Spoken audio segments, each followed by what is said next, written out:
நம்ம குழந்தைகளுடைய கல்வி கனவை சிதைக்கிற காரியத்தை தர்மேந்திர பிரதான் செய்ய கண்டிக்காம தடுத்து நிறுத்தாம மாண்புமிகு பிரதமர் மோடி வேடிக்கை பார்க்கிறார். இதுதான் பிரதமருக்கு அழகா? மாண்புமிகு பிரதமர் அவர்களே, இந்திய எங்க மேல திணிக்காதீங்க. எங்களுக்கு தாய்மொழியான தமிழும் உலகத்தோட தொடர்பு கொள்ள ஆங்கிலமும் போதும். தேவைப்பட்டா இந்தி என்ன கிரேக்கம் லத்தீன் மொழிகளை கூட அறிவியல் தொழில்நுட்பம் மூலமாக கத்துக்க போறோம். இன்னைக்கு தமிழ்நாடு இப்படி வளர்ந்திருக்க காரணம் நாம தேர்ந்தெடுத்த இருமொழி கொள்கை பாதை. இந்த செய்திகள் எல்லாம் எடுத்து சொல்லி நான் முரசொலியில ஒரு கட்டுரை எழுதினேன். நான் ட்வீட் போட்டா எனக்கு பதில்கள் எல்லாம் எப்படி வருது?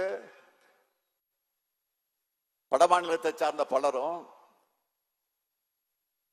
நம்மோட நியாயத்தை புரிஞ்சு அதுக்காக நமக்கு ஆதரவு அடிப்படையில் அந்த கருத்தை போட்டிருக்கிறாங்க, ஆதரவோடு பேசுறாங்க. பிரீத்தி என்பவருடைய ட்வீட் என்ன தெரியுமா? தமிழ்நாடு முதலமைச்சர் சொல்றது சரிதான், இந்தி மொழியால என்னுடைய மைத்திரி மொழி காணாம போயிட்டு இருக்கு அப்படின்னு எழுதியிருக்கிறார். நவீன் என்பவர் என்னோட தாய்மொழி மகதி.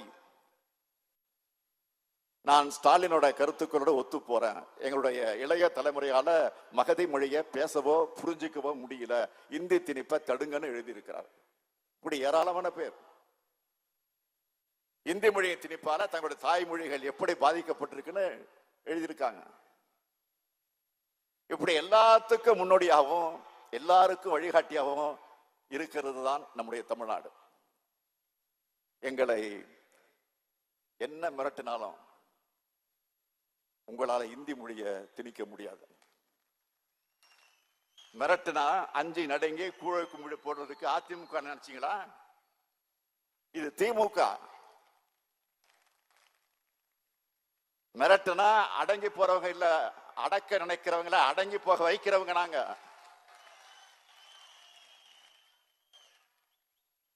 தமிழ்நாட்டுக்காகவும் தமிழ் மொழிக்காகவும் எப்பேற்பட்ட அடக்குமுறையும் எதிர்க்கிற துணிச்சல் கொண்டவங்க நாங்க.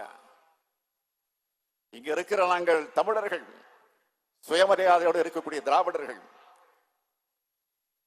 ஒன்றிய அரசு என்ன நினைக்கிறாங்க?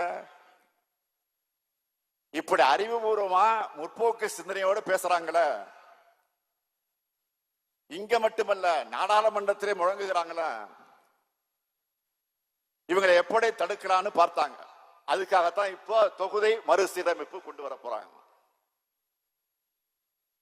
நம்முடைய தொகுதியில் எண்ணிக்கையை நம்முடைய பிரதிநிதித்துவத்தை குறைக்க நினைக்கிறாங்க. அதனாலதான் நான் முன்கூட்டியே இந்த பிரச்சனையை நாம எழுப்ப முடிவெடுத்து அதை இப்போ கையில் எடுத்து இருக்கிறோம். ஏற்கனவே பிரதமர் மோடி புதிய நாடாளுமன்றத்தை கட்டடத்தை திறந்து வச்சப்போ என்ன சொன்னாரு? எதிர்காலத்தில் எம்பிக்களோட எண்ணிக்கை அதிகமாக போகுதுன்னு பேசினார். ஒன்றிய உள்துறை அமைச்சர் என்ன சொன்னாரு?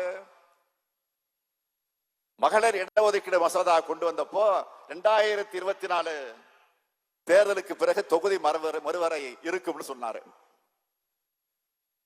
நாம இப்ப கேள்வி எழுப்பின பிறகு இப்ப என்ன சொல்றாங்க?